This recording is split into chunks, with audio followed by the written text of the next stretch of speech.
meeting of the Stratford Board of Education to order at 7:15 on June 27th. My name is Andrea Corcoran, I'm the board chair. We have a quorum this evening, and Mrs. Wiltsey, if you would lead us in the invocation and pledge. Sure. Everyone please stand. We beseech you, Almighty God, to bless this meeting of the Board of Education, so guide and rule over our hearts and minds that all our deliberations and decisions may be in accordance with your will and lead to the advancement and welfare of the community of Stratford for whom we serve. Amen. I pledge allegiance to the flag of the United States of America and to the republic for which it stands, one nation, under God, indivisible, with liberty and justice for all. Thank you. You may be seated. Thank you very much. We have no student representative reports this evening, nor do we have any presentations. But we do have two public speakers in our public forum session. May I just remind you, when you come up, please state your name and address. You will be given 3 minutes to speak, and Mrs. Wiltsey, if you wouldn't mind timing the speakers for me. Thank you so much. And our first speaker this evening is Teresa Sheehy. Thank you. Do you have anywhere you want me to stand? Podium? Here is fine. Podium? Podium? My Over name there? is Teresa Sheehy. The podium? The podium? You want to stay on the podium? Does it have a Wherever you're microphone comfortable. there? All right. Set this up. Is there a microphone there? We need a mic. Are you on? Thank you very much.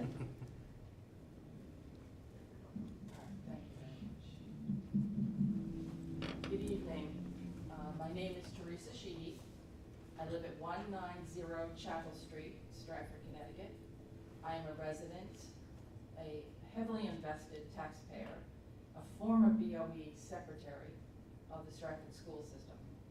And the reason I'm here is because I normally do not do anything publicly, and I'd rather do things face to face. That's the way I like to make sure people understood what I'm saying.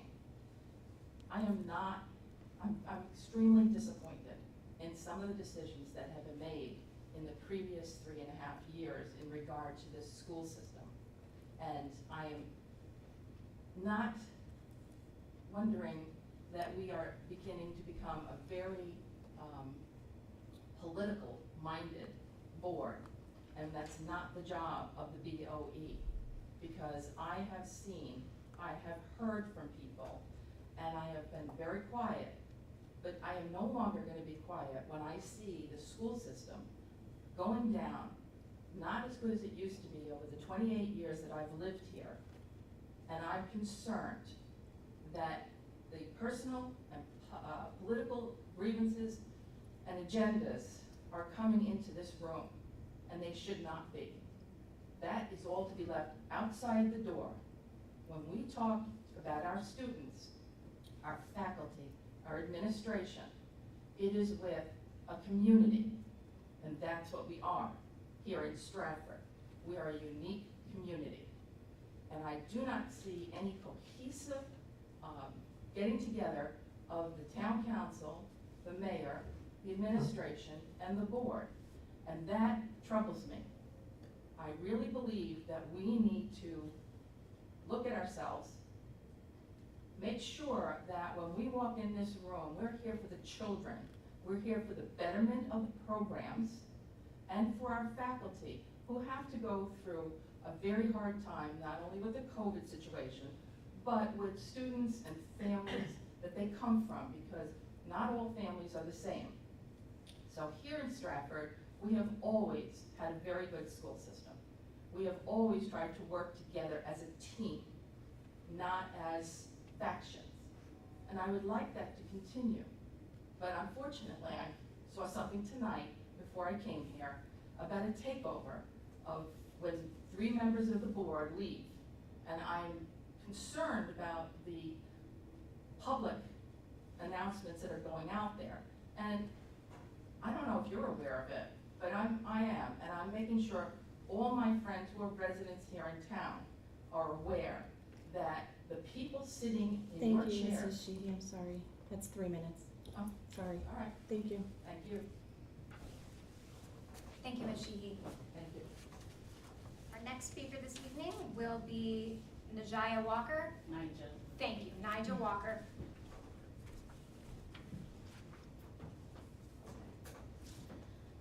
Good evening. My name is Nigel Walker. I live at 146 Columbus Avenue. I have 4 kids, two. I have one that is going to be a 5th grader. He just graduated from Johnson School, 4th grade, and I have an incoming kindergartner. This past school year has been a lot, and there has been a lot of range of emotions for me and for my child, academically, socially, and physically. This school year, my son went to school in survival mode, from daily fighting in the school and sometimes in the classroom to chairs and desks being thrown in the classroom, from bullying, the lack of classroom management, and the discord between teachers and administration. I'm at a loss. How can children thrive with no classroom management or high expectations or push and support? I'm at a point of taking him completely out of the Stratford School District. With that, I don't know if that would be best, but I'm willing to try something. Now, I haven't just took this sitting down. I've had great communication with administration, teachers, and I've even emailed superintendent and assistant superintendent with no real follow-up. I even asked to come in and help in my emails. I'd like to know, with the budget cuts, what schools are going to be most affected? You have a school that's on fire, and you're moving kindergartners to Johnson School. My 5-year-old, who's had a great preschool experience, now will have to transition to a school that is unruly. And I want to know, what are the protocols that you're putting in place to have our babies, these new babies coming into Johnson School, that are to not have them exposed or affected by the overcrowded or the unruliness? What are we going to put in place? Or a principal that has little experience? I am very concerned. And also too, I had started a petition when it came to Mrs. Sowell, who I've witnessed create great relationships with the students. I witnessed it myself. And I started a petition just so that we can see that seniority does not always be consistency and quality. I believe we have to rethink the rule and law regarding positions being safe through seniority and pushing experience, passion, and quality newbies out. I leave with this: do not underestimate the role of representation and equality and equity. Johnson is at a 5-alarm fire. It needs all hands on deck. The response has to be greater than a 1 or 2 alarm fire. Thank you very much, Ms. Walker. Thank you.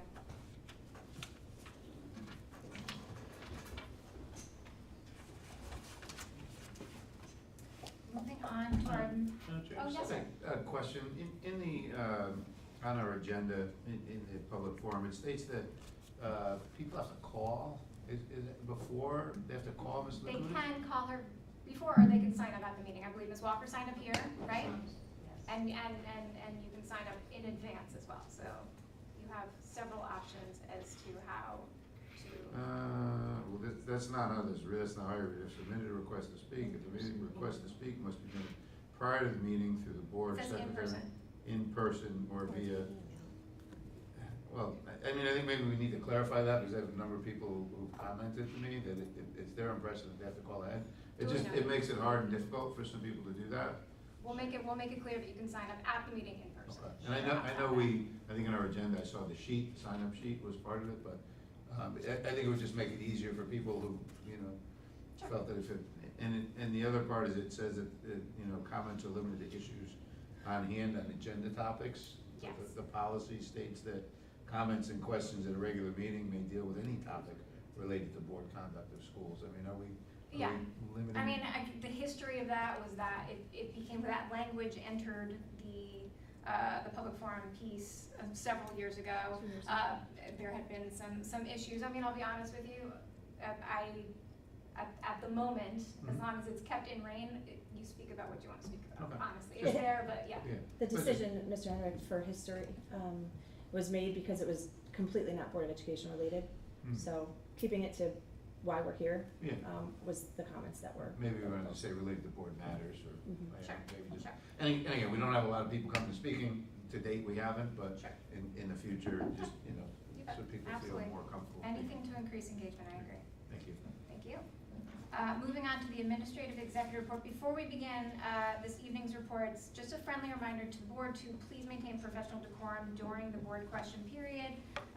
Keep your questions on topic, and our board meetings are a time to conduct business, and so let's try and get the business done. Thank you. And Dr. Sunday, I'll pass it off to you. Sure. Good evening. Thank you, Madam Chair. It's been a very long year, which we successfully closed last week. Before I get into my report, I just wanted to speak a little bit about one of the priorities we had this year, which is to make sure we were intentional and deliberate about celebrating staff and students. Happy to announce that we have one of our teachers who received national recognition. Chris Newman was recognized as the Presidential Award for Excellence in Mathematics and Science.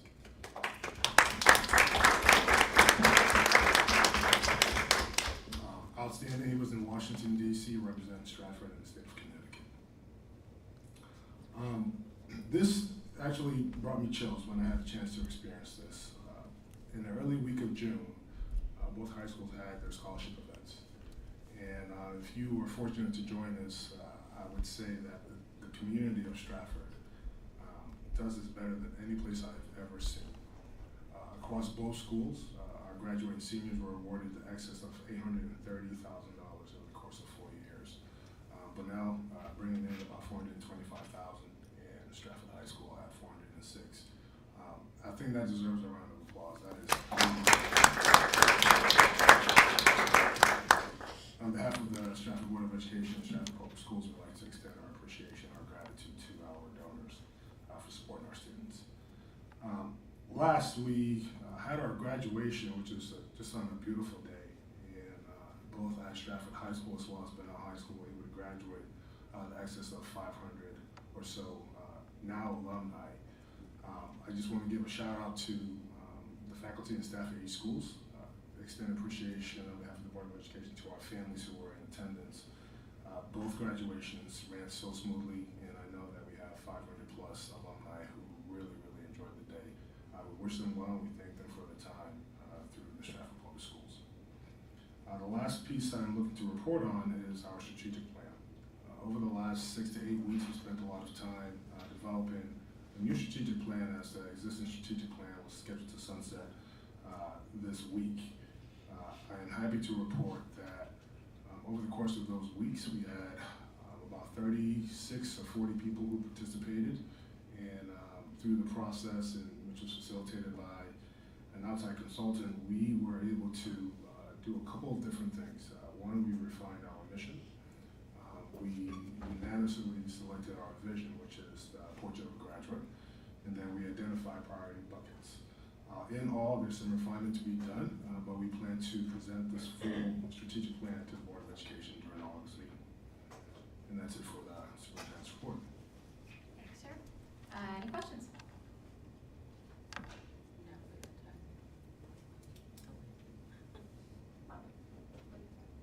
Regarding the safety. Yeah, go ahead. Thank you for your report, Dr. Sunday.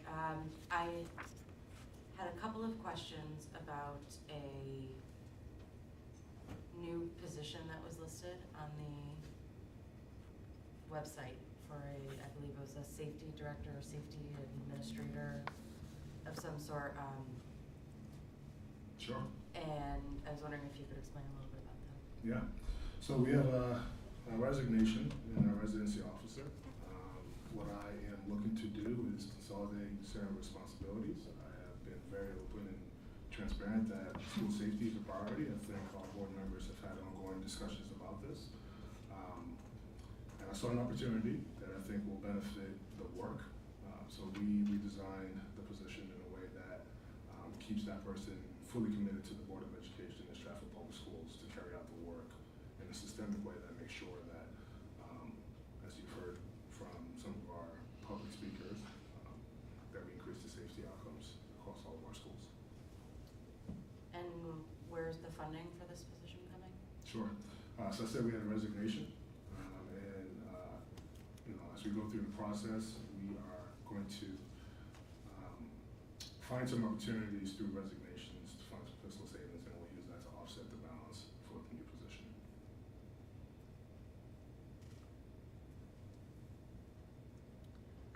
My understanding is that you're combining this position with a position that is currently held under the town.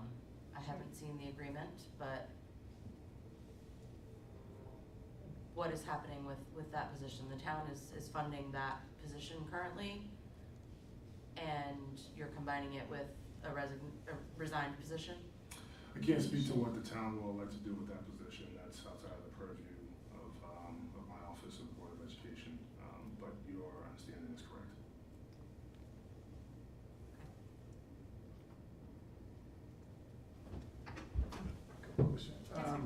So in reference to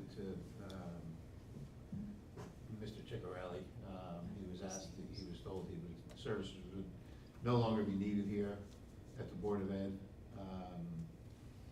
The state statutes, I think, which dictate, I think there was an agreement that was made between the Board of Ed, the members of the Board of Ed and the council, as dictated by state statute. And seems to have been unilaterally dismissed by yourself, and I don't know why we wouldn't take advantage of that opportunity to help create a safer environment in our school and to maintain it. We've heard a number of issues, parents' emails we've been receiving over the last month about bullying and different issues I've been bringing up for months now, the discipline issues in our schools.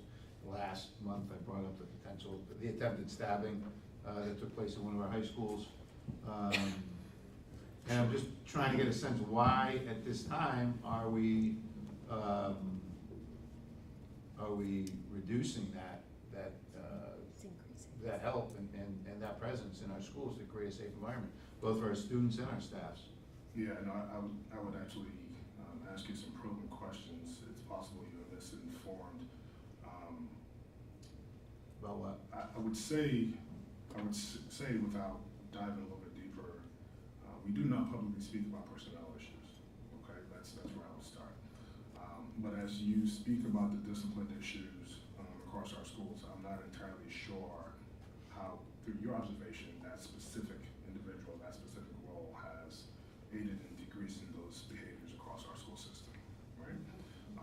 And then two, I would go as far as saying, if you had a chance to take a look at the MOU, which I reviewed thoroughly before I moved forward with my decision, there are two names that signed on behalf of different entities who signed that document, my predecessor and the mayor. And there's a specific section that illustrates that the MOU could be dissolved at any time. So I'm not familiar with the statute that you're citing. I would like for you to forward that to me, and if it warrants further investigation, I'd be happy to do that.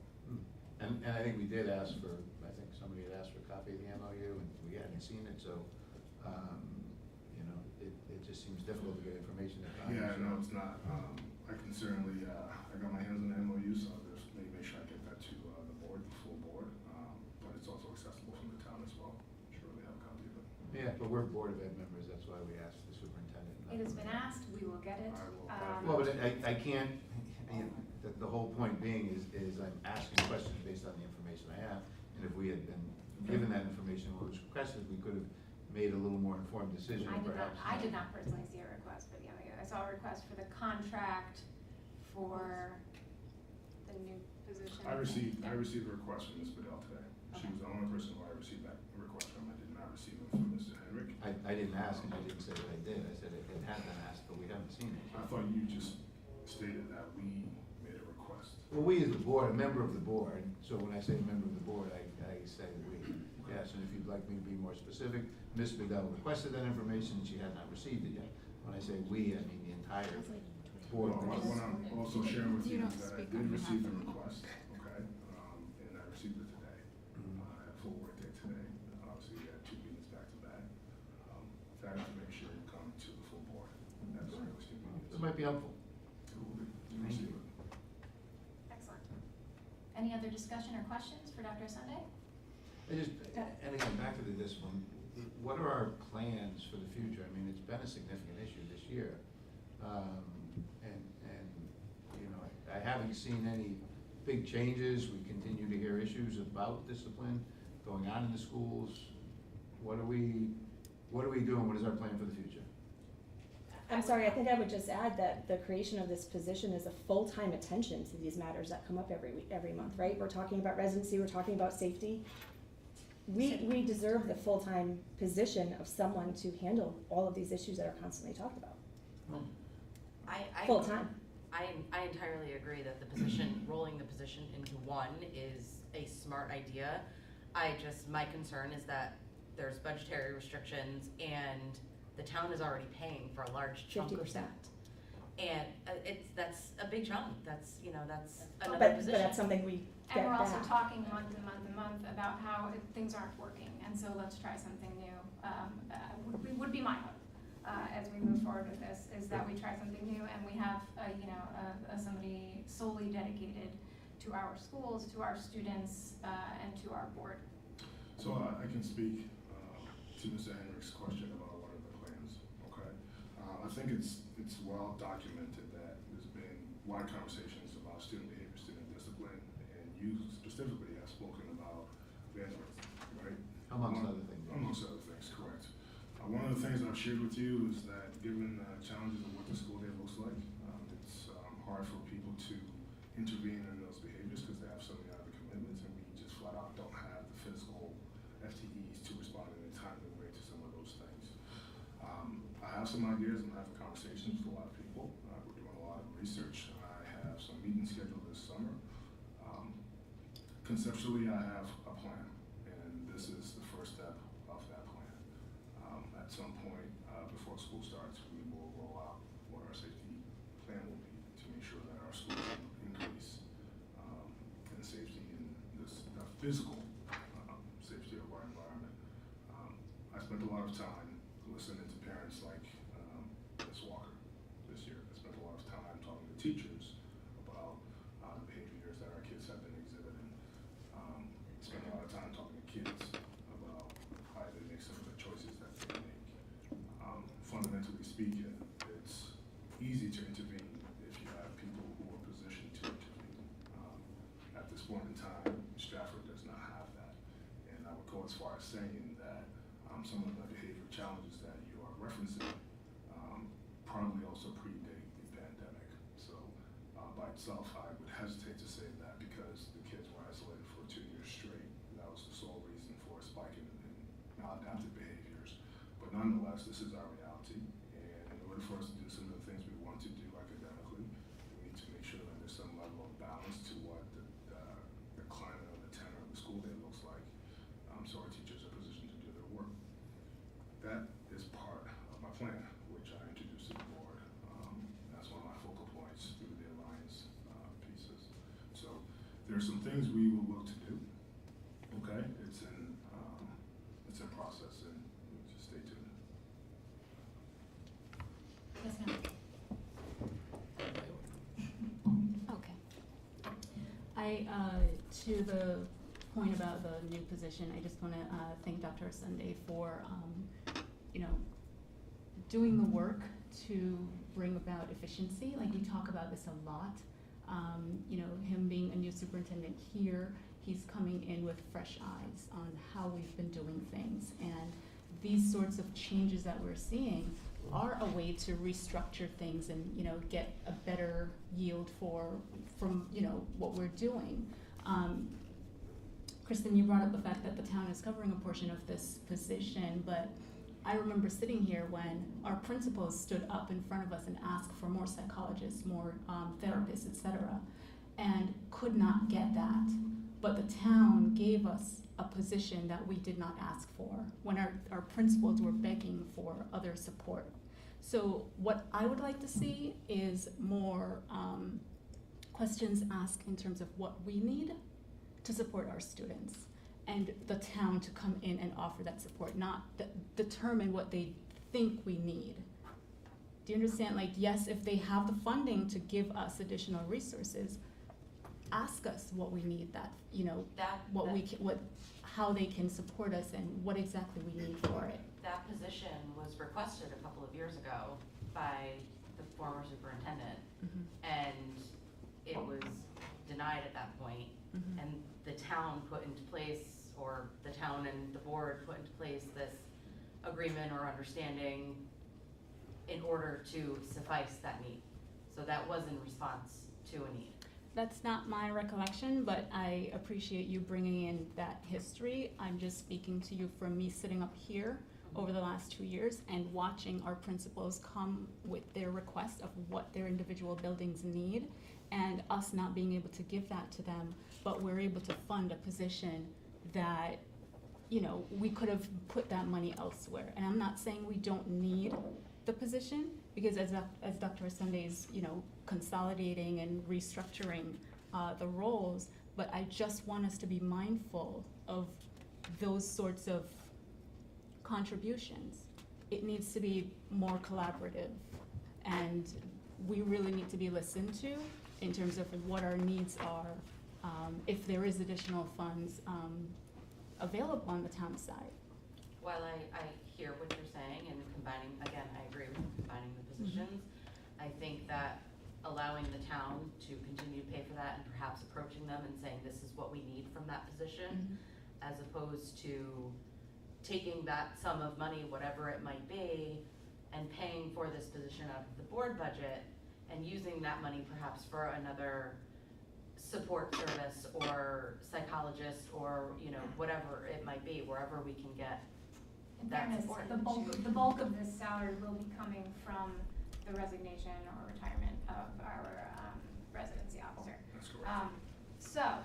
Well, we are eliminating a position that can help to accommodate that, to Mr. Bell's and point. replacing it with a position that will be beholden only to us, only to our schools. It's one person instead of two people, or instead of a staff. I know the police have offered resources, and Mr. Ciccarelli was involved too, to help us accommodate a safer environment for our teachers and staff to work in. Eliminating a contract that can help us provide it seems counterproductive. Taking two people and an entire town staff to help us create a safer environment and reducing it to one position that not only takes on the position of residency officer, which Mr. Imbro took over, but also to throw on top of that, and Mr. Imbro had 50+ cases that you know kept him busy. But to take on top of that and throw on a safety officer as well is putting a task that's unachievable for a It's single taking two individual. part-time positions and making them a full-time position. I think that we have worked our way through this topic. I appreciate the discussion. Can you please send out that MOU to the board when you get a chance? Thank you, sir. Are there any other questions for Dr. Sunday this evening? Okay, seeing none. Ms. Mangini, we got a lot of your time earlier this evening, but if you have any other recaps. Yes, just a brief couple of comments. First, you did receive the approved fiscal year 23 booklets, budget booklets at your desks, and that entire document is actually on the website, so it is available to the public. Just to make certain that, since this is the formal board meeting, that our families understand that the board is in agreement that we will retain the community eligibility provision program for next year, so there will be free school lunches at the 6 identified schools, and that we are exploring the possibility of another program that may allow us to extend it to our other schools, and I will report to the board accordingly. Can you remind me of the 6 schools that will be under the CEP? I can. Thank you. I have to find my sheet. Sorry, thank you. I believe it's all the elementaries with the exception of Eli and Chapel, right? Yeah, It is Soto, Johnson, Franklin, Nichols, Second Hill Lane, and I'm missing one. Sure. Third, that's correct. Thank you. Thank you, Ms. Mangini. Are there any questions for Ms. Mangini? Thank you so much. Dr. Gata? Good evening. Good evening, members of the board. Very excited because we're shifting into summer mode and there is a great deal of activity going on as we prepare for receiving more students this summer. We have our elementary summer school from K through 6 that heavily subscribed. We have 376 students who are enrolled, which is 25 more than the last time I reported to you. We've been able to open up a Kickstart Kindergarten program, as we did last year, for students who have not had preschool experience. We are able to accommodate 40 students in 2 of our sessions, a total of 40 students, so we're looking forward to that. These programs will be all held in one building, so we'll have oversight and a lot of activity going on. Our coordinators are very excited and pulling together the information and the resources that they need for a pretty active and engaging summer school program. At the secondary level, we have 19 middle school students who are registered already, and they're taking a total of 23 classes. We have 164 high school students who have signed up for 295 classes. 20 students enrolled in Milestone C, which is the aviation program that we've offered in the past. We have 26 students enrolled in driver's ed. Tonight, according to our site director, we are also enrolling online courses, students who are engaged in online courses for credit recovery. So that's going to be a very busy, interesting, active place to be in the month of July. So our students are busy as well as our staff members. And as many of you know, who are on the curriculum committee, we have a variety of curricula that are being written this summer in the math area, both at elementary and at high school level, social studies, middle school and high school, and a number of CTE courses. In addition to that, there's a lot of professional development happening this summer. We have teachers who will be teaching AP classes who are involved in professional learning. We have social studies, professional learning, science, CTE, special education, the Sheltered Instruction Observation Protocol, which is SIOP, and that is for students who are strategies for multilingual students. And we have restorative practice going on. In addition, our new staff orientation runs from August 11th through 16th. So I'll send you a reminder out if you'd like to stop by and meet some of our new staff. So busy summer.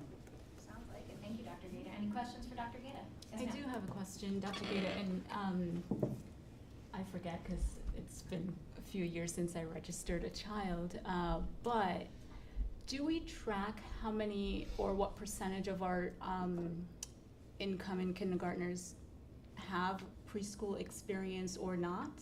Do we have that data? Okay, and you don't know off the top of your head what percentage of our students? I can't tell you the percentage. I know the number is upwards of 150 that do not have preschool experience. So Okay. it's pretty high. Yeah. The last 2 years, I think due to maybe families deciding not to enroll their children in preschool, but the number has been. I thought it was a pretty good percentage. I was in a meeting some time ago and I heard somebody made a comment that everybody sent their kids to preschool, which I knew was factually incorrect, because also in recent meetings that we've had, we've heard about the interventions that we've had to put in place because of that gap. So if I'm not trying to put work on your plate, but if you ever get around to sharing that, I would love to get a sense of what we're dealing with. Thank you. Until we know what the final registration is going to be. for kindergarten. But even just historically, and I know COVID, there's that sort of, it needs to be put an asterisk next to that, but just historically, any number of years that we have that data. Thank you. Just to piggyback off the preschool question, with preschool moving, is that program expanding at all? Are we accepting any additional students, or is there a plan to? We would be positioned. I know we're going We to. would be positioned, but not in any formal way this fall. Okay. We expanded it. Thank you. Any other questions for Dr. Gata? Yes, sir. Yeah. So last month I had asked about our attendance numbers.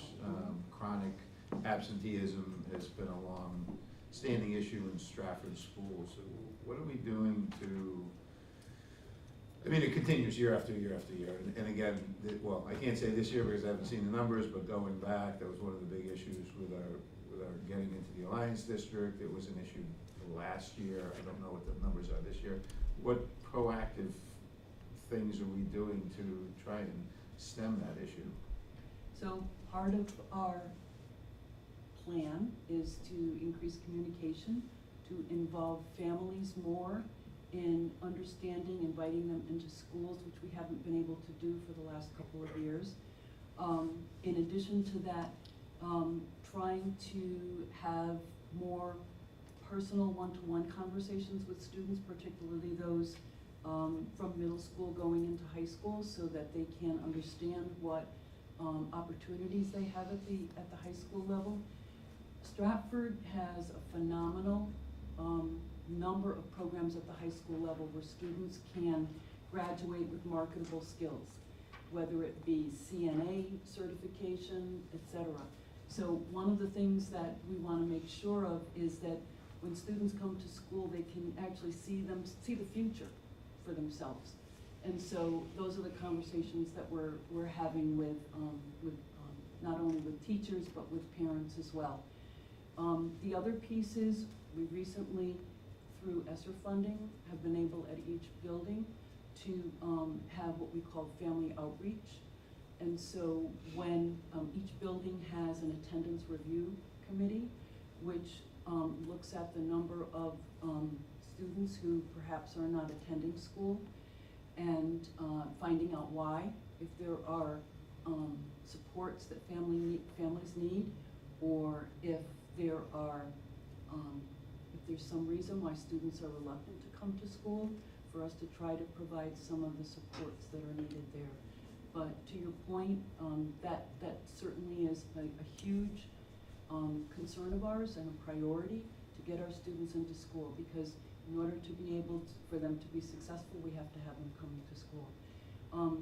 In terms of your comment about chronic absenteeism being an issue for us, I would say, that's been a big concern over the last year or two, but I also think that prior to that, we were probably not in the same situation that we find ourselves now. So moving forward, the next year will be really focusing on getting students in school and keeping them in school. I think, the message has been to parents, and we understand this, that at the beginning of this school year, if children didn't feel well, to please keep them home. And if there were family members who maybe were testing positive, then there was a chance that students would be staying home. So that has, I think, sort of exacerbated our numbers for this year. But I also think that we can provide some supports for families so that, and answer their questions and be available for them so that they can feel safe in their children coming to school.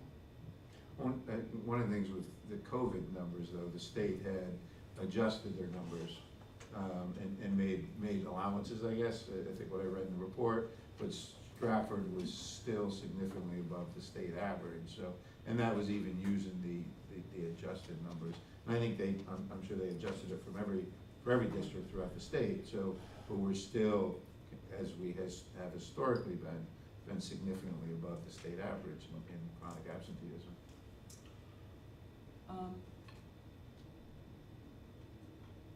To be honest with you, I think that when you say the state has adjusted the numbers, part of what the state offered were 2 mental health days for students where families could apply for those.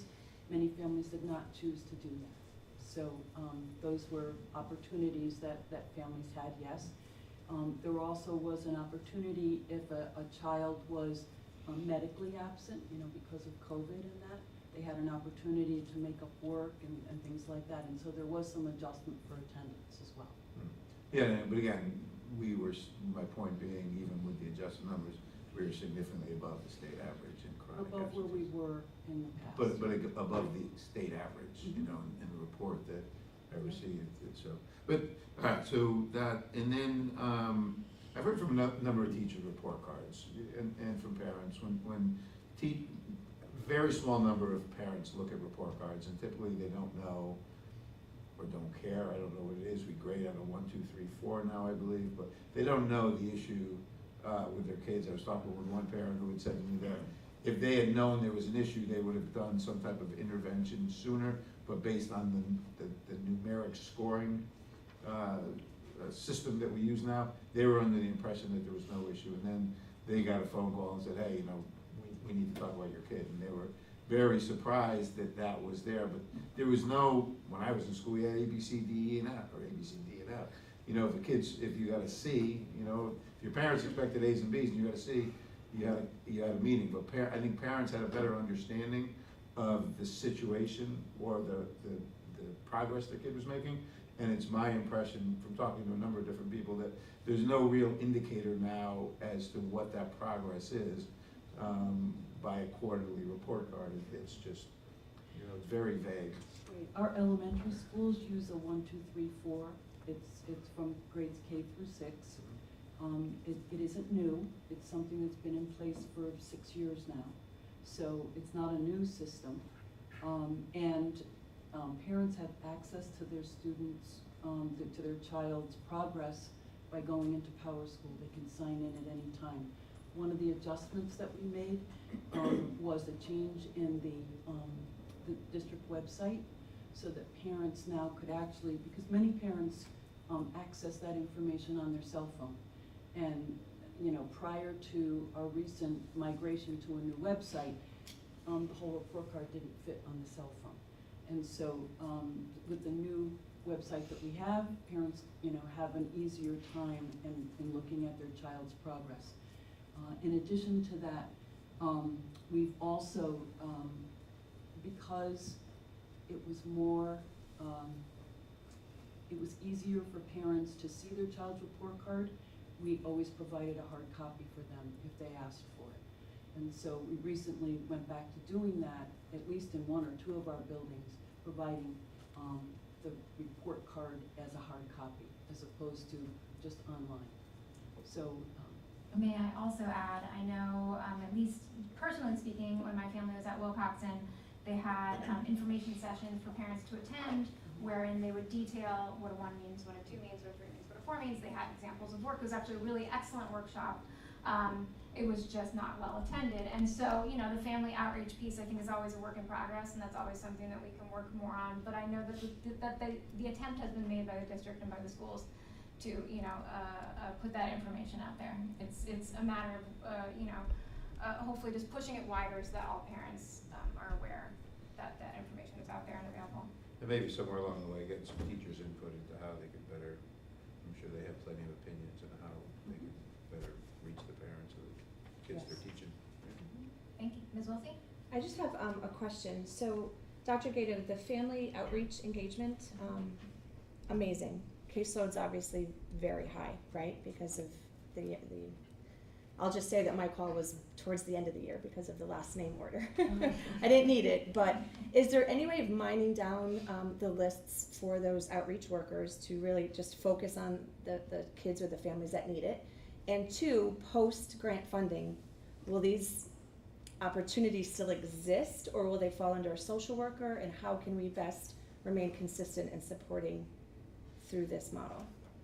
Well, fortunately, as I said, we have the ESSER funds, but in, you know, this year, depending upon what our needs are in the coming year, I think we should be developing something that's more substantial.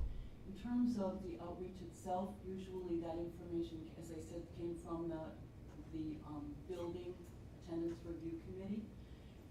And so the outreach team works very closely with the principal in terms of, you know, calls that they make, or, you know, reaching out to children. For example, one of the outreach individuals was an art teacher, and she would offer an after-school art class. You know, just anything that would engage a child in trying to stay connected to the school, trying to keep them connected to the school. So we've had tutoring after school.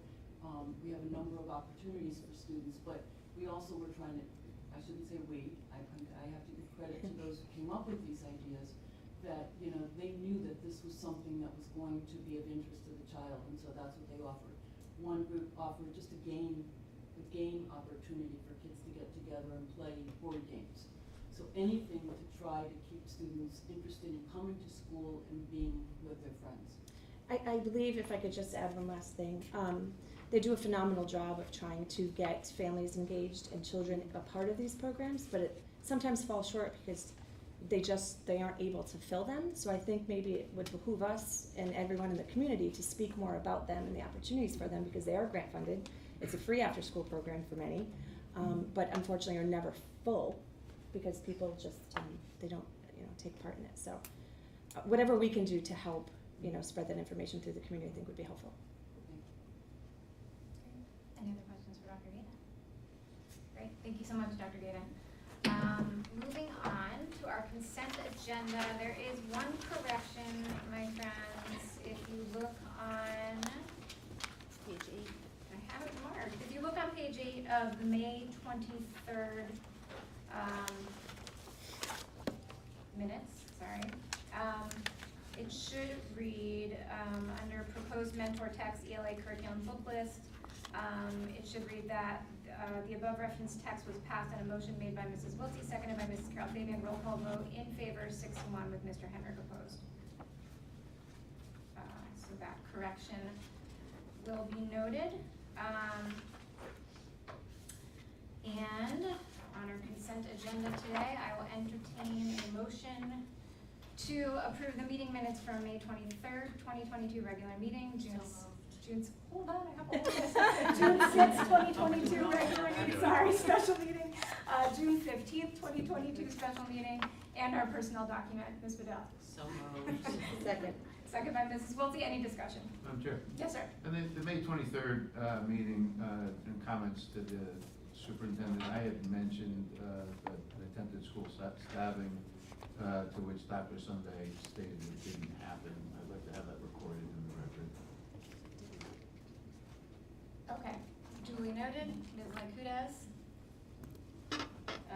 We will include that correction as well. The correction is, I stated that nobody was aware of what you were reporting. I did not state it didn't happen, but even at this moment, I received, I'm sorry? Has it been reported? No, Has what been reported? there An has not attempted been a report that has come to my office from any of our principals about an attempted stabbing. Okay, so I do have the police report. It's public information. The scariest part about that comment that you just made is that you're unaware of that. It's my understanding that anytime 911 is called, the report goes directly to your desk. 911 was called, the police did attend, there was an arrest, and it did happen. So the scariest part, and I sent out an email and said, I have the police report, if anybody would like it, I'll gladly forward it to you. Nobody responded except Ms. Carol Fabian. But the scariest part is that these things are happening in our school and you're unaware of it. I am unaware of it, but I do recall on May 23rd, when you made that claim, I asked you to forward that report to me. It's on the minutes, it's on the video. Because you said it never happened, you asked me who my source was. And I said I was not going to reveal it, but I would get you more information. So And so I did, I got the report, and I emailed you and this entire board if they would, I said, I have a copy of the police report, and if you would like it, I Why will not forward it just to send you. it? I And they were- asked you verbatim to forward me a report. Okay. And I My asked if friends, anybody wants it. I have to say that this is Here out it of is. order. We're discussing the Here, minutes. I'll give it to We you have- now, just so you have it. Mr. Henrik, Because I how get- about we wait until after? I can get We it are to going you. to move on. We will correct the minutes to Here, read you that can pass Mr. this to Sunday Dr. was not Sunday, aware. here's the police report. Thank you so much. We I will correct- FOI'd it, Okay. it is public record. And Duly the noted. Thank you, again, the sir. scariest part is that you're unaware of what's happening. Your in the school. claims are correct, and that is concerning. There's no Very doubt about concerning. that. Okay. Teresa, can we please have the minutes corrected to read, as Dr. Sunday suggested, that he was not aware of that?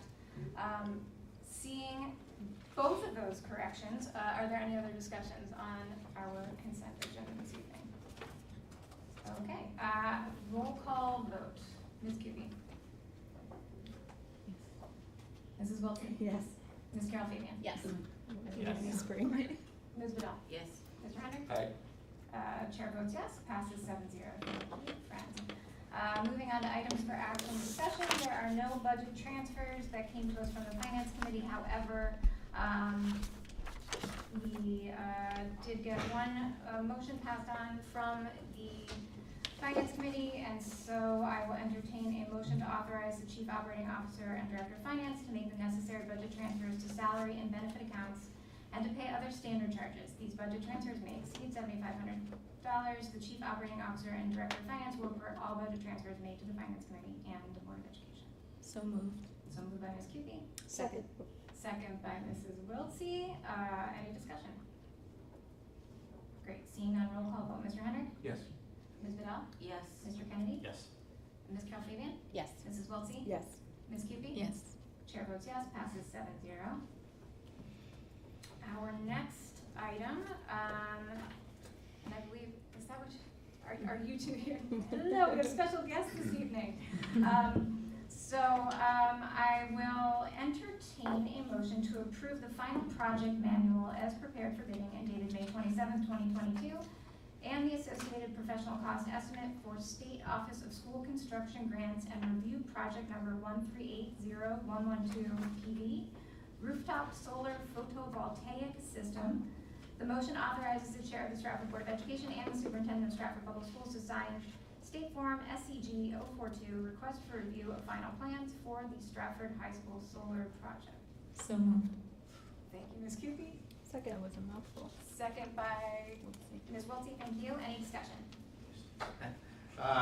So, just for clarification, Yes, sir. this is it's a town building, we're putting solar panels on the roof, I know we've done it in other schools. Is the town involved with the process? Is there some sign off with the town? Friends, yes.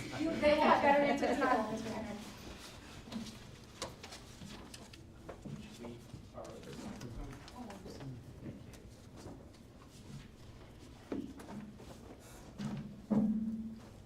Hi, Hey. good evening, folks. Can everyone hear us okay? Hi, I'm Rob Clee from Clee Sustainability Advisors, and I'm here with Chris Palmer of CSW Energy, and we are consultants to the town of Stratford, helping Stratford deploy clean energy in quite a number of town buildings and facilities, including Stratford High School, which will be the 6th school solar project underway, which is a really exciting opportunity that saves the town money through reduced electric bills and deploys clean energy in the town. So to the specific question, yes, this is a town building and facility. We are hired through the town to provide the sort of consulting services and owner's rep services during the construction phase, which my colleague at CSW Energy does. Another added bonus here is this is the school construction grant and review process, which provides the town a 60% grant reimbursement of the overall funds of installing solar. So you're getting your solar arrays at a pretty nice discount due to the state grant funds that support them. Are there other questions? Any other questions? Yes, Ms. Vidal. I saw the timeline for the proposals to be submitted. What are we looking at as a timeline for installation and execution of the project? Great question. I'll start with the grant review process, and Chris can talk about construction timelines. So the Department of Administrative Services, or Office of School Construction Grant and Review, require the approval of the Board of Ed. There's been already an approval from the Town Council's Building Needs Committee. That then leads us with the project manual that we provided to you to go to DAS and have them approve that manual to then go out to bid. We believe once hopefully we have a favorable vote tonight, we'll be able to get in front of DAS in mid-July. That will allow us to go out to the public bid through July and August with a return probably early September to get those bids, to compare them, have the town make a choice of a bidder. And then once that bidder is selected, it then moves into final design phase of construction, which I'll let Chris take over. Once again, I'm Chris Palmer, CSW Energy. A project of this size, once we get to the point where we've awarded the contract, we'll start the design phase. That typically takes 1 to 2 months. Then there's permitting and utility phase, which takes another 1 to 2 months to get through. And then active construction on the site would probably take about 2 to 3 months to complete. So, you know, we're like a 6 to 8 month window from the point of award to the time we get to energize the system. Thank you. Yes, sir. In reference to the construction, it's all on the roof, but I know some materials need to get up onto the roof. Yeah. Handling safety, students in the classrooms, Yeah. I'm sure you have protocols. Of course, and we actually right now, Benell High School was under construction during the school year, as was Stratford Academy. We worked closely with Mr. Ruggiero and all the school staff. We set up staging areas and we set up windows of time when loading could actually happen in order to prevent any, you know, incidences and minimize the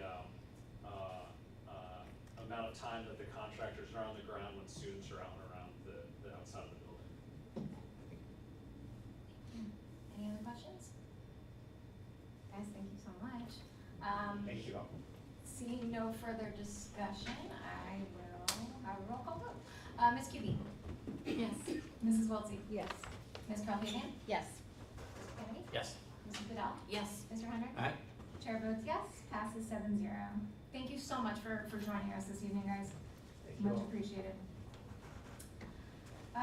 Moving on to policies for second read adoption. Before we begin, I will entertain a motion to take policy number 4152.6/4252.6 and also policy number 5114 off of the table.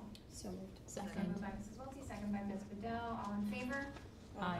Aye, okay, so they are officially off the table, and now, I will move on, to, let's take them piece by piece, shall we? What's that? I will entertain a motion, to approve policy number 4152.6/4252.6 FMLA personal leaves. So moved. So moved by Ms. Cupey, Second. second by Ms. Bedell, any discussion? It's a pretty straightforward policy, basically updating our current policy, bringing it more current, incorporating, you know, new state language. So that's really all it is. I know it was tabled because I had some questions around how it was written versus our HR process and things like that, which Ms. Brown, you know, kindly explained to me, so I felt like I received satisfactory responses and would recommend that we approve it. Yes. Great.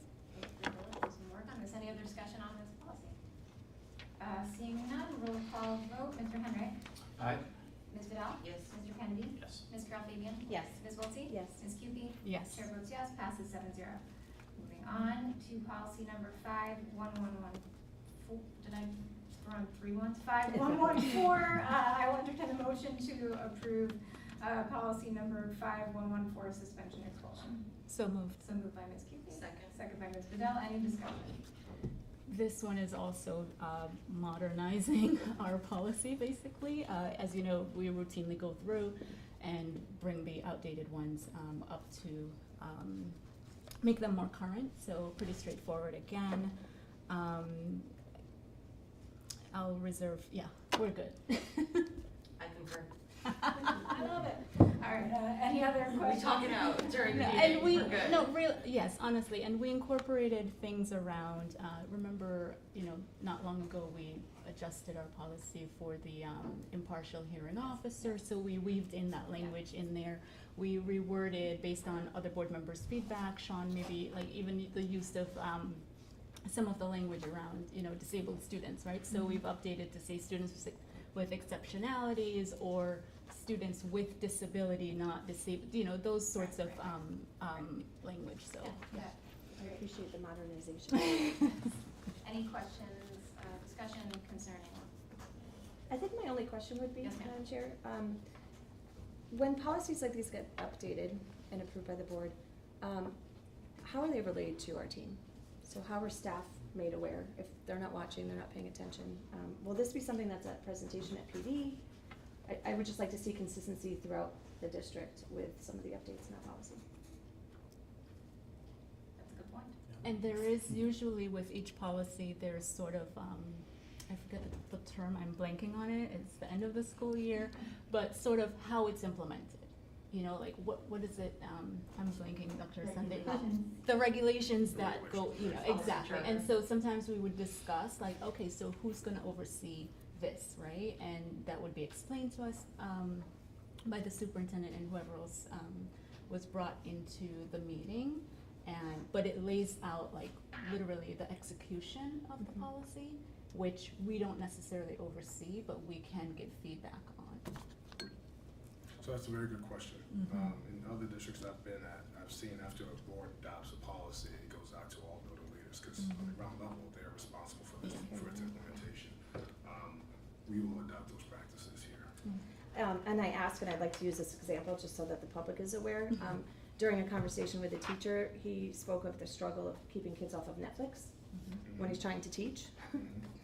And I said, And their well, phones. we do have a policy about the use of devices in classrooms, and it just was something that wasn't fresh in his mind. So I think bringing this back to the forefront every now and then is a really good idea, especially at times like now. Absolutely.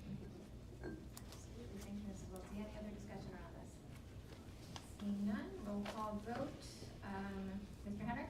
Aye. Ms. Bedell? Yes. Mr. Kennedy? Yes. Ms. Carol Fabian? Yes. Mrs. Wiltie? Yes. Ms. Cupie? Yes. Chair votes yes, passes 7-0. Moving on to C, I will entertain a motion to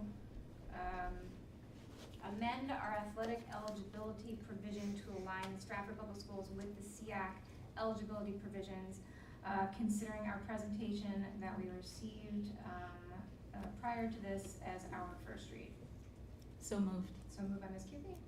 Second by Mr. Kennedy. Any discussion? Mr. Kennedy? Maybe just to clarify for anybody, we're asking to adopt this at this meeting, and because the team had done a presentation to us before, we would like for the board to consider that as the first read, only because if this policy isn't adopted at this meeting, the new fall season can't start, which starts before the actual academic school year. Right. So that's sort of why we're asking for this sort of, Yeah, you know, time's of the concession. essence. So, any other clarifying information? No, I just think, you know, one of the things if this does pass, that we are gonna continue the conversations in the athletic committee to really see how we can support our students, athletically and academically, to really help them, you know, continue up with their grades. So I know the coaches are doing a really good job of that, but how can we also work to, you know, peer to peer, all of that, so. and that was a really in-depth Yeah. discussion that we had, Yeah. because So- Great. it was concerning to Yeah. us. Yeah. That's So, great, yeah. great, and thank you very much for bringing this to us. No, any further discussion? I would Yes, I would just like to add, I'm really happy to see it on our agenda, because it's been a very long time coming through the Athletic Review Committee. And in reading it, it's very helpful to see all of that in front of us after that presentation. And I do believe that our end goal is content knowledge for all of our student athletes, right? We want to see them succeed, but we also don't want to be a punitive district. So if we can really wrap services around them the best way that we can, I feel like we can be really successful supporting our student athletes. So thank you, Mr. Yeah. Kennedy. Awesome, great, thank you so much. Any further discussion?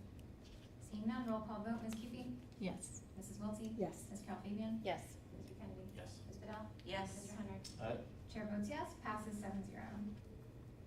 Moving on to number 4, proposed curriculum. I will entertain a motion to approve the Neuroscience curriculum, which is a secondary elective, and passed on to us with a favorable recommendation from the curriculum committee. So moved. So moved by Mrs. Wiltie. Second. Second by Ms. Cupie. Any discussion, or Ms. Carol Fabian, quick summary?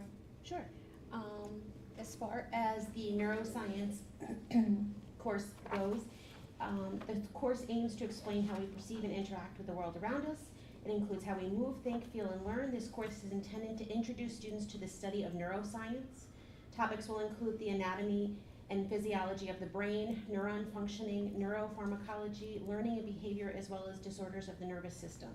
Students will be introduced to common practices used in neuroscience research, such as neuroimaging and analyzing electrophysiological data. There will be a lot of dissection and hands-on experiences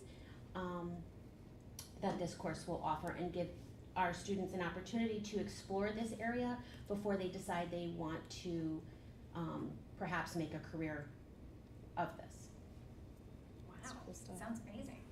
Any other discussion or questions? Just quick, just very cool curriculums. I think they're very cool to see them come to light, but did a student request them? Did a teacher request to teach them? How do they come about with It's kind of a their- combination of both, interest by both students and faculty who have backgrounds in these areas, who have connections with higher education. Either one of them, I believe, was through Southern Connecticut State University and things like that to help bring those courses down to our students so that they can kind of get an experience in it before declaring a major in college and then getting there and going, oh, I don't like that so I didn't much. realize I did that not was believe what this that. meant, right? No, very cool. Just curious how it, is to be born. You bet. Any other discussion? Seeing none, roll call vote, Mr. Henry. Aye. Ms. Vidal. Yes. Mr. Kennedy. Yes. Ms. Carl Fabian. Yes. Mrs. Wiltsey. Yes. Ms. Cupie. Yes. Chair votes yes, passes 7-0. Next, I will entertain a motion to approve the biotechnology curriculum, which is a secondary elective, and forwarded to us with a favorable recommendation from the curriculum. So moved. So moved by Ms. Cupie. Second. Second by Mrs. Vidal. Any discussion or a summary for us again, my friend? Sure. So the biotechnology course is going to touch upon several different areas. One of the things will be lab skills, also student research careers that are offered in biotechnology. It's going to help our students create a workforce readiness. They're partnering with Jackson Labs, who has been very graciously lending many of the materials that will be needed for this course, and it will give our students an opportunity to, if possibly, go into a bio lab as a biotechnician. So it will give them the basis of that. Any discussion, questions? Both schools? Both schools. Thank you. Curriculum was developed by both science departments. That's great. Any other discussion? Seeing none, roll call vote, Ms. Cupie. Yes. Mrs. Wiltsey. Yes. Ms. Carl Fabian. Yes. Mr. Kennedy. Yes. Ms. Vidal. Yes. Mr. Henry. Aye. Chair votes yes, passes 7-0. Tabled items, is there anything anybody would like to take off of the table? Going once, going twice, okay. Moving on, I will entertain a motion to move into executive session, at 8:22, to discuss the superintendent's evaluation and contract. It will, the executive session will consist of the 7 board members and Dr. Sunday. So moved. So moved by Ms. Cupie, second by Mrs. Wiltsey. Roll call vote, Mr. Henry. Aye. Yes. Sorry, Ms. Vidal, I blanked. Mr. Kennedy. Yes. Ms. Carl Fabian. Yes. Mrs. Wiltsey. Yes. Mrs. Cupie. Yes. And chair votes yes, passes 7-0. We will enter executive session. We will see you guys shortly, or not. Thank you Is so there much. another room we should go in, or? No, we. Typically, We stay-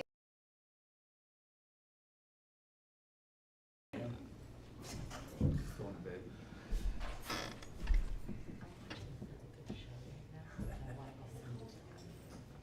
It is chilly in here.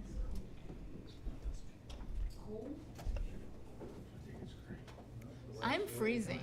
Like, I am cold. Yeah. I was ready to borrow their extra, whatever they have, materials, anything extra to throw over myself.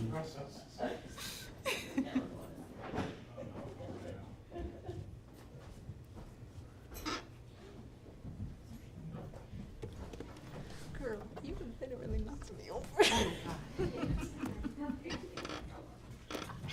He's hitting quick. Oh.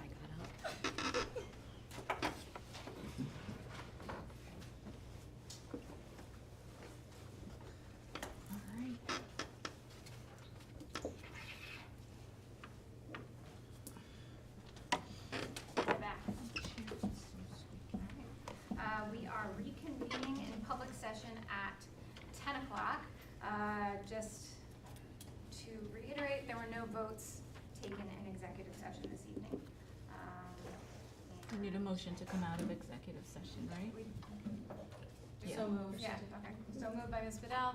No, I made Oh, motion to so- come out. So moved by Ms. Cupie, second by Ms. Vidal, all in favor? Aye. Slipping off this chair. All right, now we are back. Thank you. Turn on my mic. Okay. Okay, good to go. I'd like to make a motion. I'd like to offer Dr. Uwe Sande, Superintendent of Stratford Public Schools, a new agreement as discussed in executive session. Second. Any discussion? Yeah, I just, I know we discussed it, I just would like to see a little more accomplished before we get to that point. I think it's, in my opinion, it's a little premature. I'm not saying I wanted to leave, but I'm just saying I'd like to see a little more done, moving in a positive direction, or to see him have the ability to fulfill some of his wishes before we extend it. I'd love to see it happen, but I just would prefer to see it happen before we do. Super. Thank you. Noted. Any other discussion? Seeing none, I will entertain a roll call vote. Ms. Kuby? Yes. Mrs. Welty? Yes. Ms. Carol Fabian? Yes. Mr. Kennedy? No. Ms. Vidal? I'm going to say no only because I'd like to see the process a little different. Okay, Mr. Henry? No as well. Chair votes yes, motion passes 4-3. Moving on to committee assignment reports. Ms. Carol Fabian, thank you for presenting your curriculum course earlier this evening. Anything else to report from your meeting this month? There was also information presented by Brian Fraser regarding the music curriculum revision that has happened, and also the Teach Rock grant that was through the Connecticut State Department of Education, and how that has been implemented within our district. And then, actually, Ms. Kuby, would you touch upon, I wasn't there, but I know you can speak to. Yes, so as you recall, last year we approved the African American / Puerto Rican curriculum that the state launched, and we were one of the first school districts to implement it before it was required. So Stratford had an opportunity to be part of a select group of districts to do a showcase on the curriculum where the students actually spoke about their experience in it. There were schools like Newington High, our schools, and it was virtual, really good. I have to say, the students who spoke were extremely mature about a topic that many people would consider controversial or sensitive or whatever, and they wanted more. Like, they were so engaged, they want to go even more in depth and deliberate these subject matters.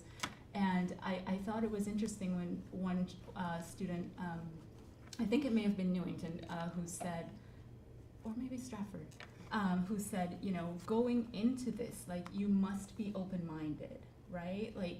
Like how profound for our children to be thinking this way when it's so difficult for even the adults, and I took notes about just what I heard them say, and I won't go into reading it here, but it was just extremely satisfying to be a part of that and see our school as part of, that sort of format. It was exciting, so thank you.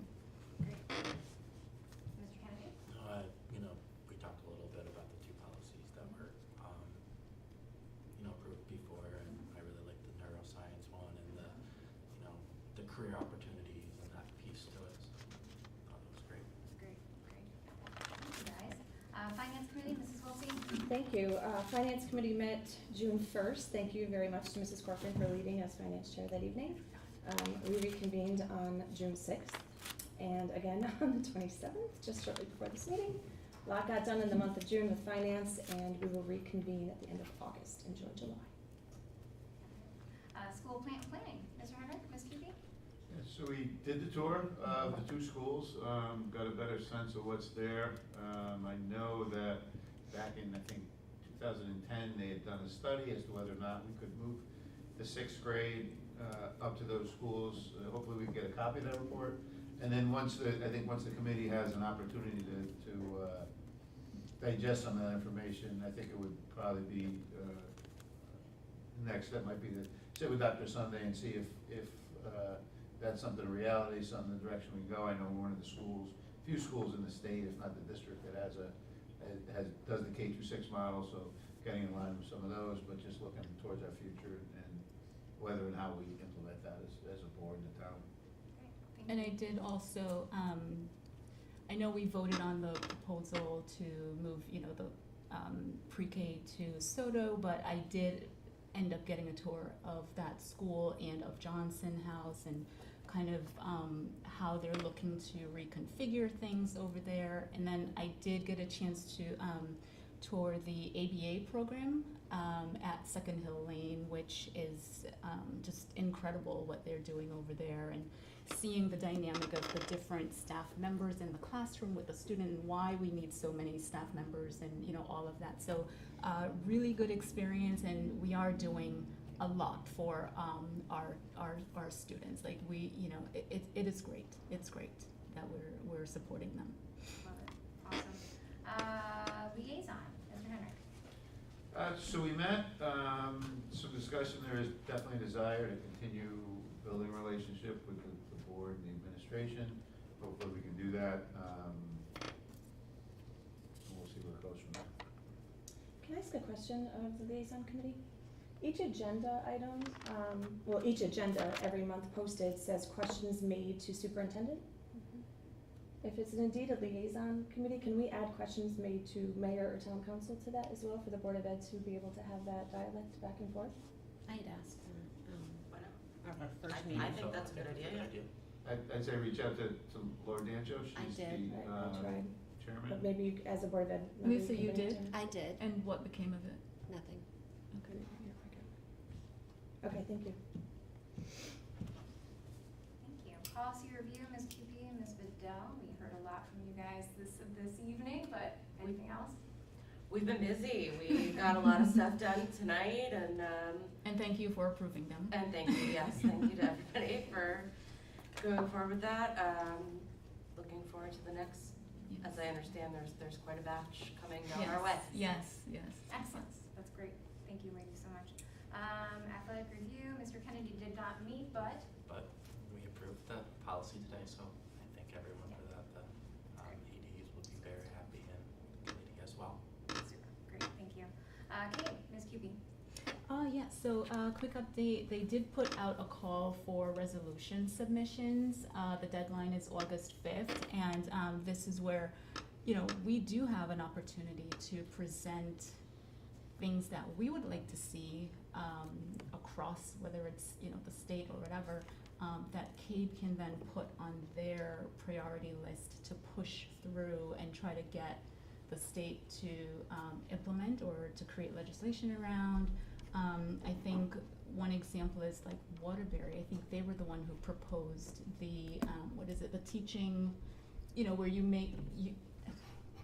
I think they adjusted the rules around qualification, the teacher qualification or something like that, to expand the pool of, available candidates, right? Because, of the short staff. So I think that was actually put through this same process by Waterbury, and that actually got approved in the last legislation. So this is our time. Like, I would love to hear from all of you on things that we may want to consider, and from, Dr. Sunday and his cabinet and team that maybe we can present and get some support on.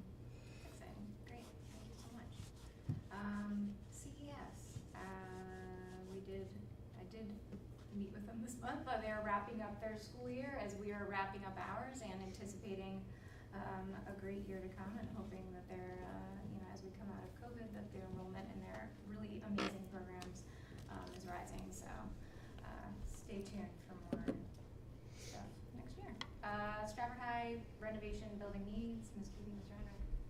No. Nothing. I didn't attend. Okay, great. Any other business? Yes, sir. So our September meeting is on a Jewish holiday, Rosh Hashanah, and schools are closed. Is it scheduled then? We have August 1st, so we do meet in August. Our next scheduled meeting, hold on, sorry guys, I do have to consult my calendar, I have it down as August 22nd. Does is that Yeah. right? He's talking Or about September. Yeah, September September. meeting, and you have, and so that would be. The 26th. The 26th, okay, and there's no school that day anyway in It's on Stratford? Rosh Hashanah, so I don't know if we could maybe move that meeting, so. We usually bump it up the Just week that. before. Yeah. Yeah, we usually change it, yeah. So, is it currently on the calendar as? It is. It is, Okay. yeah. All right, Take a look. yeah, I mean, in that case, we can change them out. Yeah. So I will entertain a motion to move the date of our September meeting from September 26th to Monday, September 19th. So moved. So moved by Ms. Bedell, second by Mrs. Wiltsey. Any discussion? Okay, roll call vote. Mr. Hendrick? Aye. Mrs. Bedell? Yes. Mr. Kennedy? Yes. Ms. Carol Fabian? Yes. Mrs. Wiltsey? Yes. Ms. Cupie? Yes. Chair votes yes, passes 7-0, and so we will be meeting in September on Monday the 19th, not Monday the 26th. Thank you very much. Does that need to be called a special meeting, or are we allowed to Yes, change? it will be, right, yeah. But just so you know, the meeting date has changed. However, our next meeting as a board will be August 22nd. And I can't wait to hear all about your summer plans and every exciting thing that you guys did this summer. I will entertain a motion to adjourn at 10:12. So moved. So moved by Ms. Second. Oh my gosh, so moved by Ms. Cupie, second by Ms. Carol Fabian, all in favor? Aye. Thank you all, have a great night. So, teacher, That 26th. those are the three things you told us to bring to the meeting. I'm so